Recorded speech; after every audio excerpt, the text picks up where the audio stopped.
Hello creatives, I'm Ari and this is Shamelessly Creative. One of my Kickstarters came in today and I wanted to share that with you. I ordered the Etcher Watercolor Premium Student Series set on their Kickstarter and it just arrived today and I couldn't resist opening it right away to show you. So let's get started.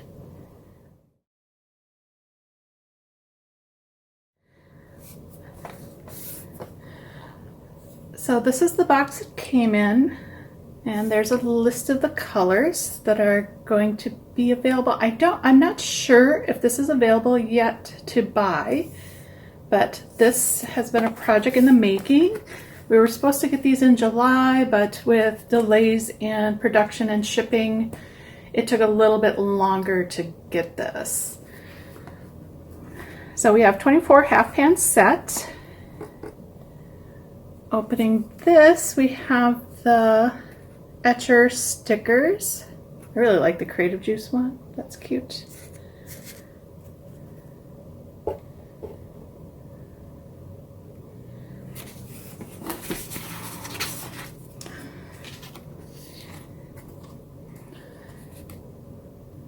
And here we believe art has the power to make this world a better place.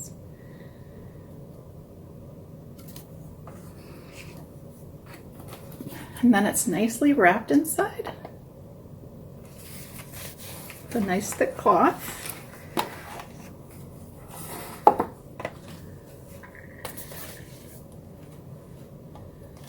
So we have Watercolor 24 pan half set premium student series.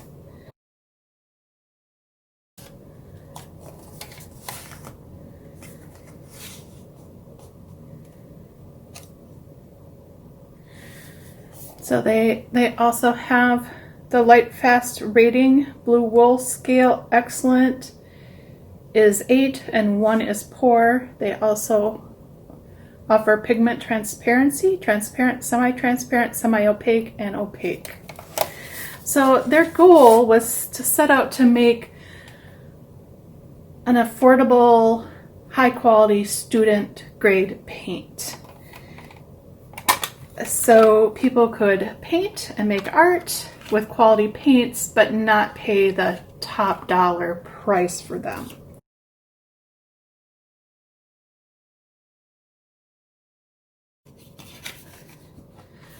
They have a nice color swatching chart, which is awesome. It's foldable.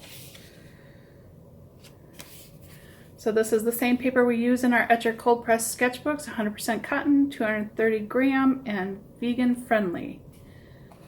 So right on their chart, under each color, it lists the light fastness and whether it's opaque, transparent, or semi-opaque or semi-transparent paint. So out of the 24 paints, 12 are transparent, 3 of them are semi-transparent, 7 are opaque, and 2 are semi-opaque. But it's nice that we have a nice chart to swatch them out. So the lowest light fast ratings on the paints, Ocean Turquoise has a light fastness of 5.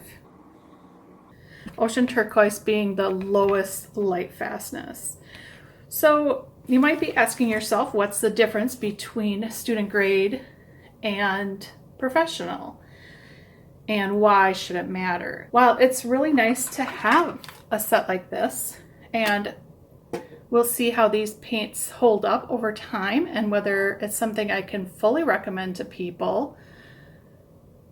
They took the time and effort to come up with a quality student grade watercolor. Some of the larger companies are also doing this. And the difference is that a lot of student grade paints are made with combination pigments. So when you see a paint listed as a hue, it usually is a mixture of pigments to make it look like, so like if you had cadmium hue paint, it's made without the same pigment, but either 1 or 2 different pigments to make up that same color to make it look like cadmium light or cadmium red. they're not giving you a better deal at a student grade paint. What they're doing is they're replacing pigments to cheaper pigments. They may not offer the same light fastness or transparency that you really are wanting because they're a mixture of other things other than the original pigment, because the original pigment may be cost prohibitive for them to put out a student grade. And that's also why you don't find some of the colors you love in a student grade paint, because some of them are just so cost prohibitive. Make sure that the watercolors you're buying are a better grade. And that's kind of where the Etcher palette comes in, is they want to offer a premium student grade with higher light fastness ratings and more pure pigments. Granted, they're still opaque and semi-opaque, and those are okay, and I'm learning how to work those into my art as well. Oh, one other thing I want to point out, they also have the pigment numbers. So with these pigment numbers, you can look up all the light fastness and opacity of each paint. And that's really nice. So you can see what pigment they're actually using. And I try to bring that up about shopping for handmade watercolors, to always be looking for pigment information and light fastness. That gives you a lot of information as to the quality of the pigment and the quality of the paint. Because just like large companies can go buy cheaper pigments, so can artisans that may not either know what they're doing, or they don't really understand the difference in pigments and what that means for an artist. So if you care about those things, always look for artisans who are providing the pigment information. Not all provide the light fastness, but if they provide the pigment information, you can get more information. And most artisans will, if you wrote to them, they would also tell you that information. So if you said, could you tell me the pigment information on this paint? Most should be able to tell you and be willing to tell you. All right, so that was kind of off topic, because we're here to talk about the Etcher paints. So this is not available yet on their website. I'm not sure when the release date for these paints will be, but 24 paints. See if I can get that all on the screen for you.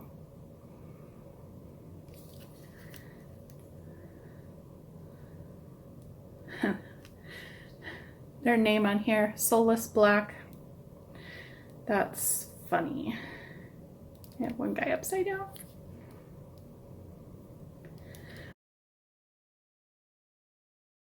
And they put these in order so they match up with the chart. And I'm just going to show you the first one. And thank you, Etcher, for not putting any foil and just a sticker on here. So, and then I want you to notice that they also have the same pigment information and light fastness on each pan sticker. So the information that was here is also on each pan, but you are going to be ripping that off. So we'll just take a quick peek on this one. Then there is no information on here. So that would be one of my suggestions. Either plan to put the pigment number, which I'm going to grab a Sharpie and add pigment numbers to the bottom of these. Yeah, there's no pigment information. So hopefully they'll change that. The information will be on each of those. So it'll take me a little bit more time because I'll have to write on each pan. But these look much like a Daler Rowney paint in their pan. So just to show you what I'm doing, I'm taking my Sharpie. Before I rip off the label, I'm putting the pigment information on the bottom. So this is a Primary Yellow 35. So what would have been even greater had these not had each of the labels. I think I've come to not like peeling labels or anything off paints, but this is second best to have a really simple label. Maybe in the yellow it's easier to see how they're kind of lumped up. So much like a Daler Rowney pan paint or Cotman production type paint, where it's not flat, it has that little barrel vault on the top of it. And any of your paints that don't come labeled, I just recommend doing this so you know if they have pigment information, you know exactly what pigment, because over time you also do learn the pigment numbers. So this is PY42, that's an ochre. So again, just peels off nicely. This is a fun color, llama orange, PY150. So the other nice thing about pigment numbers, so PY150, how Etcher named this llama orange. If you were to go anywhere, it's not going to be called llama orange. So with the pigment information online, you can look up and see exactly what pigment this is, because it is not called llama orange. I can guarantee that. Or is a soulless black going to be soulless black? So that's another way when you're dealing with brands that have different names for different colors. The pigment information will not let you down. That will give you the information you need to select a color that is exactly like a color you love. So if you like a Daniel Smith PY150, and then you want to try M. Graham or Winsor & Newton PY150, that information will help you find the same color in a different brand. It still may be different, a little bit different in person, but that's how you decide which brand you want to use for color, is which is closest to the color you like, which one is providing you the color you want to paint with. So even when it's the same pigment number, it still may be a little bit different, but it's made with the exact same pigment. So that's where the learning pigment information comes in handy, is because all companies don't call their paints the same thing or go by the traditional name for the paints. And having pigment information allows you the flexibility to find that paint in a different brand. PR177, and that's a Rogue Red.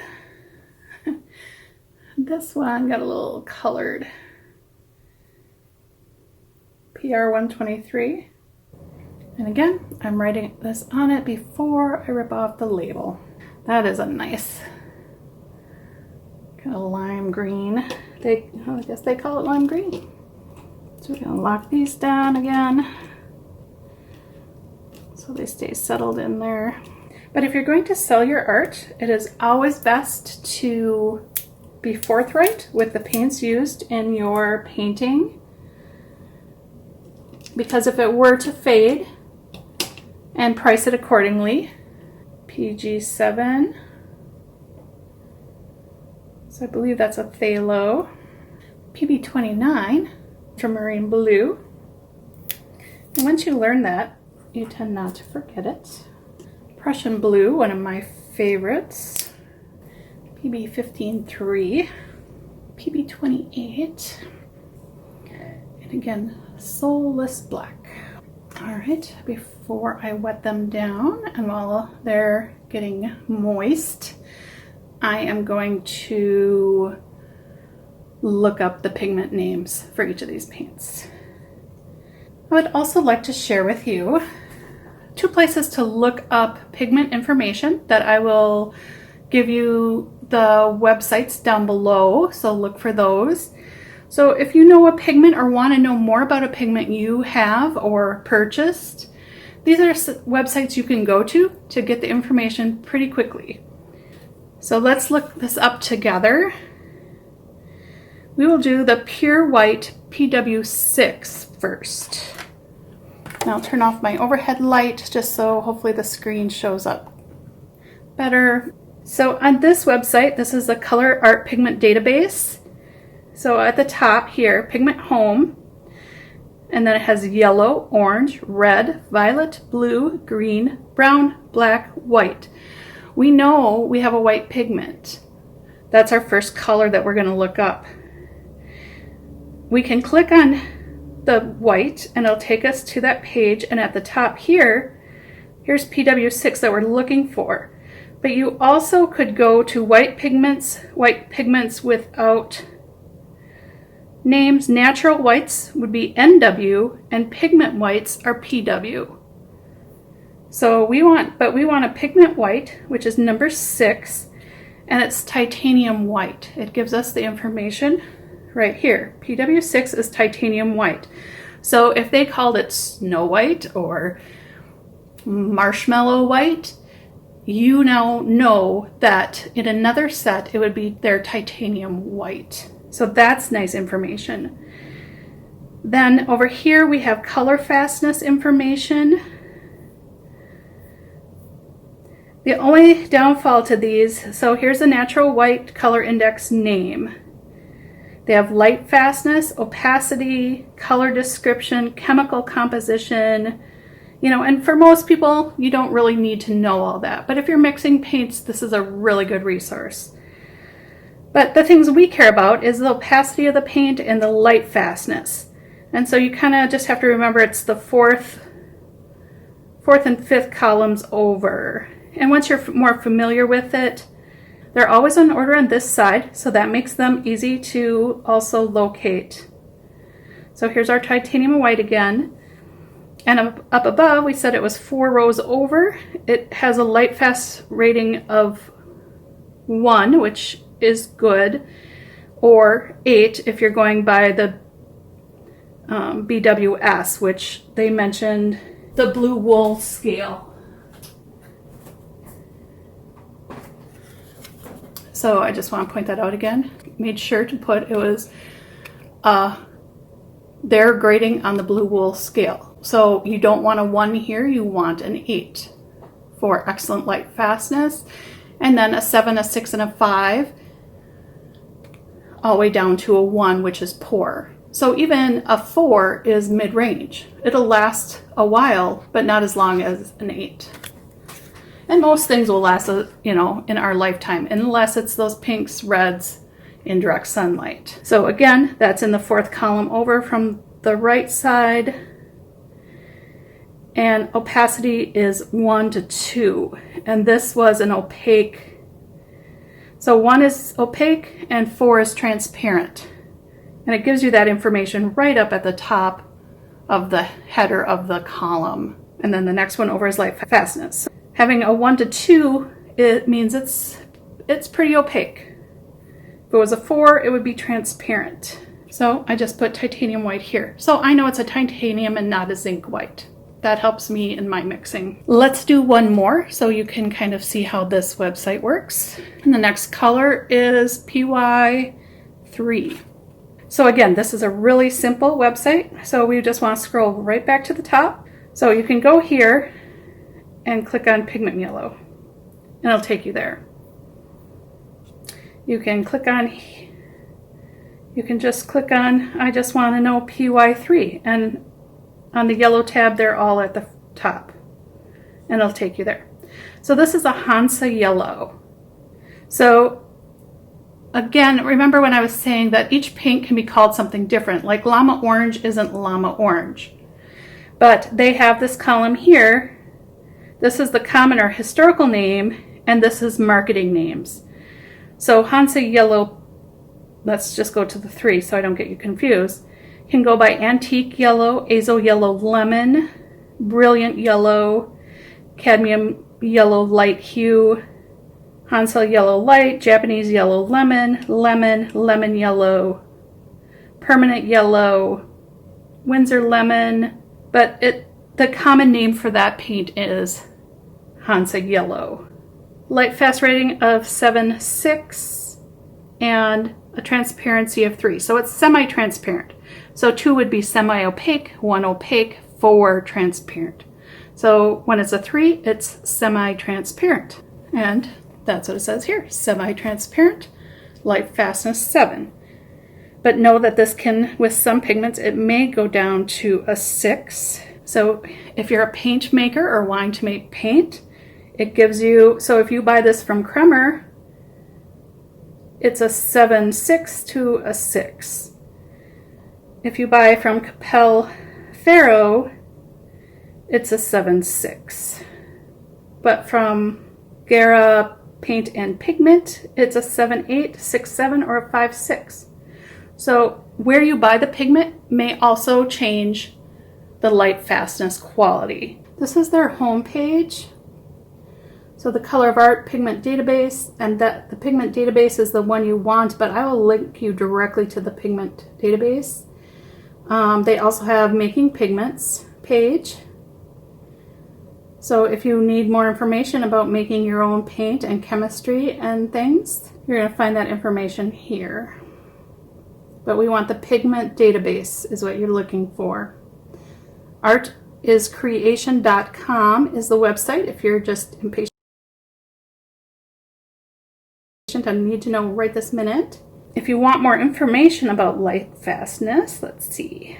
You can click on light fastness right here in that column, and it will take you to a page describing light fastness.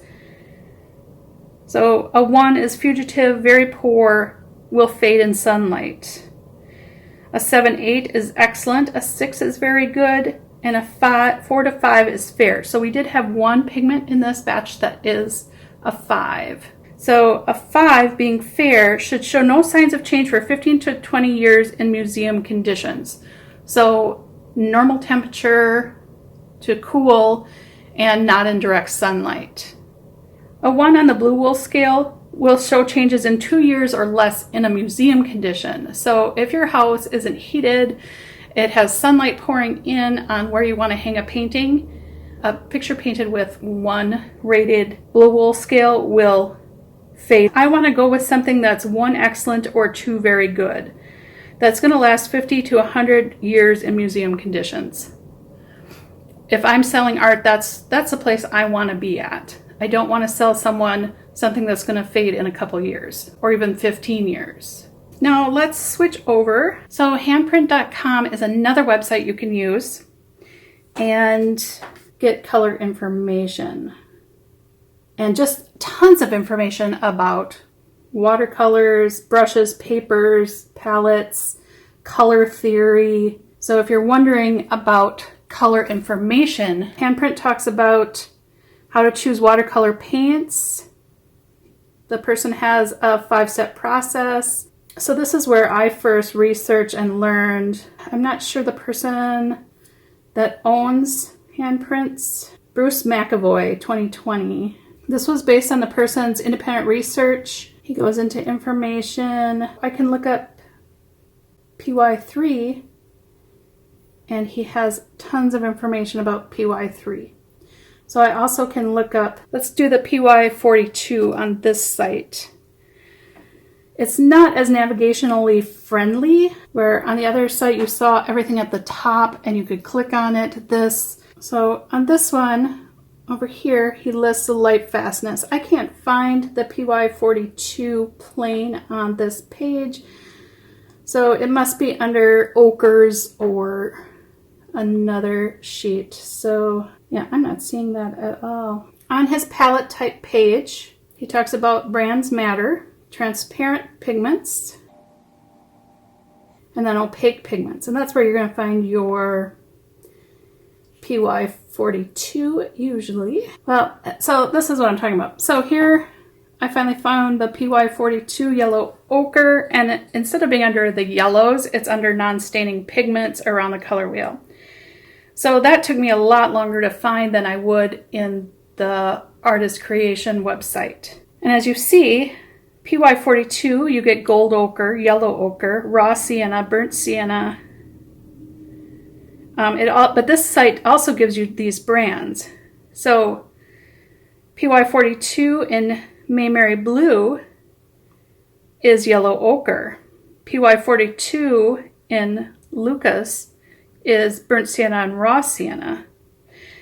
Daniel Smith, it's transparent yellow oxide. But again, you have to go back up to the top to see his reference for. So TR, transparent, is the first. So Daniel Smith, transparent yellow oxide, is a 4 in transparency.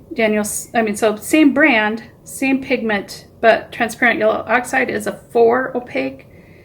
And Mars Yellow and Daniel Smith, PY42, is a 1 in transparency. So even though I'm telling you about this site, this is great for learning about pigments. If you have any interest in learning about the pigment and pigment names, Handprint is an excellent website to go to and just start learning. And then you'll start referring to things. But if you're wanting to look up pigment names, I suggest staying with artistcreation.com because it's a nice database. It's user-friendly. You can find the pigments quickly. But the other one is really a great resource for learning about paint and color theory. So he's done a lot of research on the handprint.com. So pigment information, artistcreation.com is your friend. And it might take you a few times of doing this to kind of get the feel of it. But I spent 2 months studying pigments last year. Really, seriously, 2 months daily, just so interested in pigments. But I also don't use the information enough that I have lost some of it. But I always have this site and handprint.com for information that I may have forgotten or can't recall as quickly. But the more you use the pigment names, they do come to you faster and faster. And you'll see a paint and see the identifying code and you'll know what it is.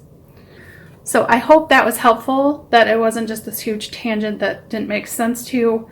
But the further you get in watercolors, or if you're going to the Handmade watercolors, pigment information is your best friend. So I'm going to go finish this up and be right back and start swatching. And now in all that time, my paints have dried out. So to go over these, I probably should have used pen. I don't know what I was thinking because it could be an acid ink. And so that may not be good and it may bleed. So I don't know what I was thinking. I guess I just grabbed what was closest to me. So we have titanium white, Hansa yellow, cadmium yellow, yellow iron oxide or yellow ochre, an Indian yellow or azo yellow, and that's our llama orange is actually an Indian yellow, azo yellow. Soft orange is cadmium orange. Simply red is cadmium red. In student sets, you're going to see more of the cadmium paints because they're definitely cheaper to produce, but they are strong on their pigment. So the Rogue red is a transparent red or an anthraquinone red. Sweet red is perylene scarlet. Pretty pink, PV, is quinacridone violet. Royal purple is dioxazine violet. Lime green is phthalo green yellow shade with a little bit of arlide yellow. Leaf green is chrome oxide green. Emerald green is phthalo green blue shade. Ocean turquoise is Lumogen yellow with phthalocyan. Ultramarine blue is ultramarine blue. Prussian blue is Prussian blue. Sky blue is phthalo blue green shade. Cobalt blue is cobalt blue. Umber brown is a combination of synthetic red iron oxide and brown iron oxide. Their brick brown is synthetic red iron oxide. Their burnt sienna is brown iron oxide. Dark brown, I guess I didn't write that one down, is a mix of brown iron oxide with carbon black. And our Solus black is carbon black or lamp black. So with this is a 2 pigment. You'll find that often in student grade sets where they'll mix 2 pigments, I think I mentioned that in the beginning, to make a color. So rather than maybe going with a Van Dyke brown, a single pigment brown, they went with a mixture to make a dark brown. They went with a mixture to make umber brown, but it can be made with a single pigment. More than one pigment as you get muddy colors sooner, and that's where a lot of beginners struggle. So that again is another thing to look for, is to pick up single pigments and learn to mix, because the more mixing skills you have, you'll grow. And we'll be doing a lot of that kind of mixing here on this channel because it's fun and you can learn to make colors that you can't find elsewhere, or you're going to pay premium because they've already mixed them for you. Let's get to swatching. I'm excited to see these colors. I'm probably, because this video is a little bit longer because I tried to give you a lot of information, I probably will not paint with these today, but get this video out so you can see this exciting product that's coming out from Etcher. And again, this paper for their menu is the same paper they use in their sketchbooks. And Their sketchbooks are ones I'm really enjoying. Out of the several watercolor ones I'm trying so far, it's proven to be really nice. I'm really not going to be able to see that.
And if you remember, you're usually pretty safe. Wherever your water goes is where the pigment will flow.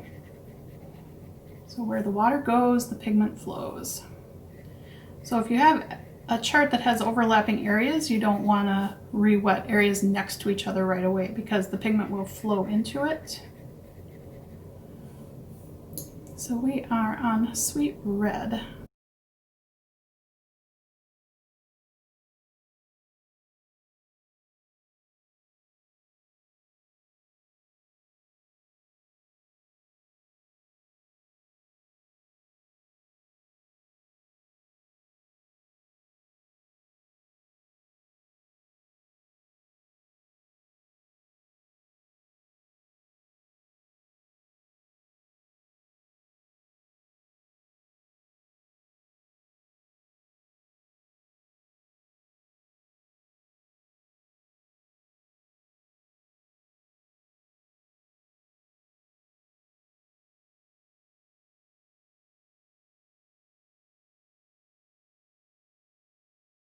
These seem to wet really nicely.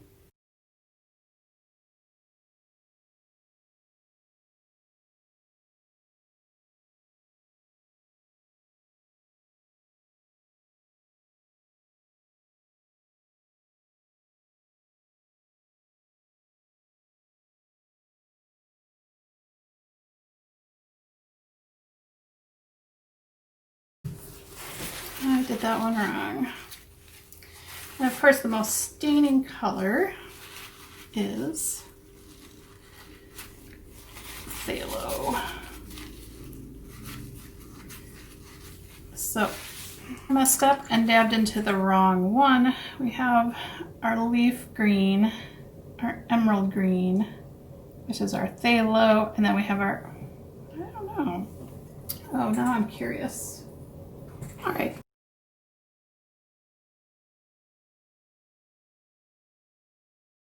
So I guess I didn't mess up.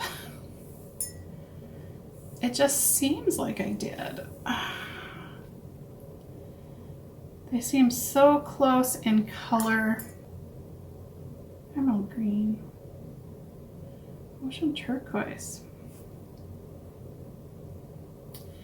That I am not sure. I said I can dab into this one, and it's that shade. I can dab into this one, and it's that shade. So I'm not sure why they would include, unless one of my containers was mislabeled. Maybe there's a little bit of difference, but, and maybe on camera it's showing different, but in real life, it is really hard to note any difference really between those two. And it could just be my lighting in here, but let me know what you think.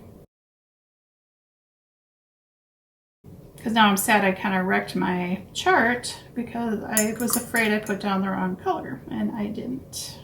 And how they printed this kind of gives you a squatty last row. Yeah, I'm really sad about that because there just isn't, I guess when you paint deeper with it, this does look like, if you layer it, it definitely does look more green.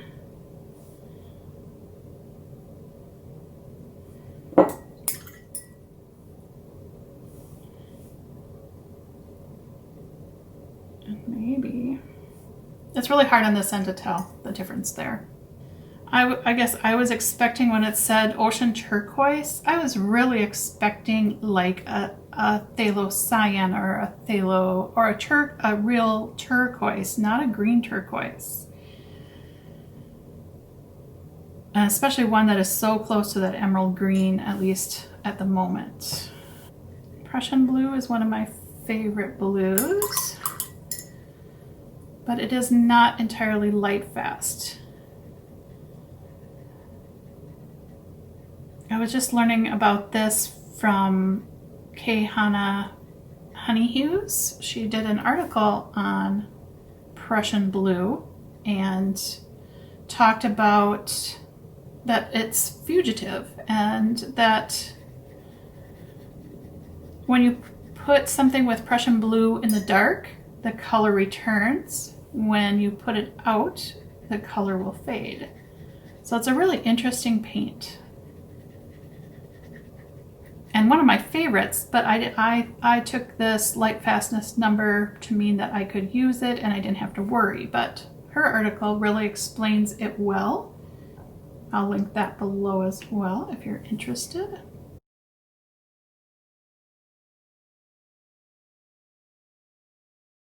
So this is the phthalo blue-green shade, and definitely we're getting that color that I was expecting here with cyan, or an ocean turquoise. So it's in the phthalo family, but definitely not. This is what I was picturing, or something even a little bit more green, but not as green as this.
I'm sorry if you missed some of those bottom colors.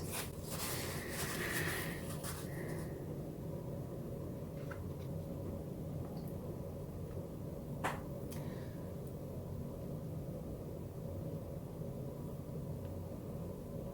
right, let's go down the first column of colors.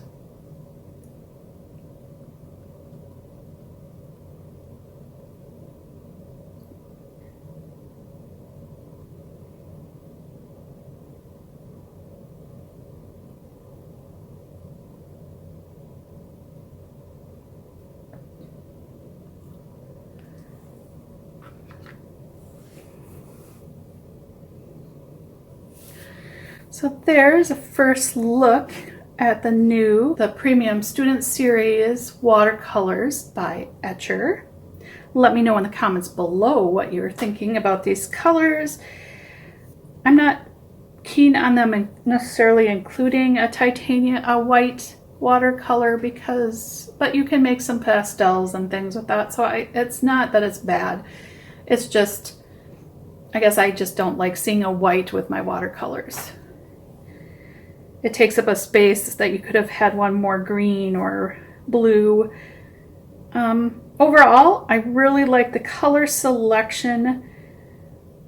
To me, these two are just so close. I thought I put the emerald green in the ocean turquoise, so I quickly dabbed it up, and of course Phthalo is very staining. I kind of ripped the paper here, only to realize I had not put the wrong color. I'm still struggling to see much difference between those two. Maybe, I don't know. So to me, that was kind of a missed opportunity for another green. Llama orange and the soft orange are different enough, but pretty close. I like the choice of yellows, the choices of reds. Kind of get a cool red and a warm red, and kind of a scarlet color.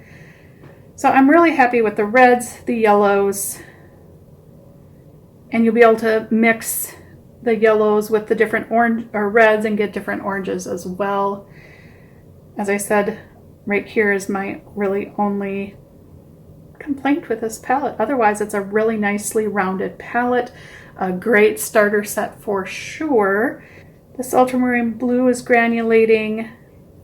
I don't know that the paper is all that great to show granulation, so it may react differently on different papers, but that's kind of a granulating blue. Yeah, it's really kind of hard to see. I'll try to do some color mixing with them over the next week or two and just see what I think, and then do a painting with them to see how they work on the different papers I like, and maybe I can give you even further information on that. But I also have some really interesting things coming up in the next couple of weeks to share with you, so it may be one of those things that kind of gets put off for a while, but I definitely wanted to show you these colors. I'm not sure exactly when Etcher is releasing this. I imagine either Christmas time or the first of the year would be my guess if production is possible, because the first Kickstarter ones have gone out and people are now trying them. So far, it's really nice. I'm really interested to paint with these, and I'm going to try to think of something where I can use several of the colors. So that's the Etcher palette, the 24 color half pan set premium student series by Etcher. Here's our colors one more time.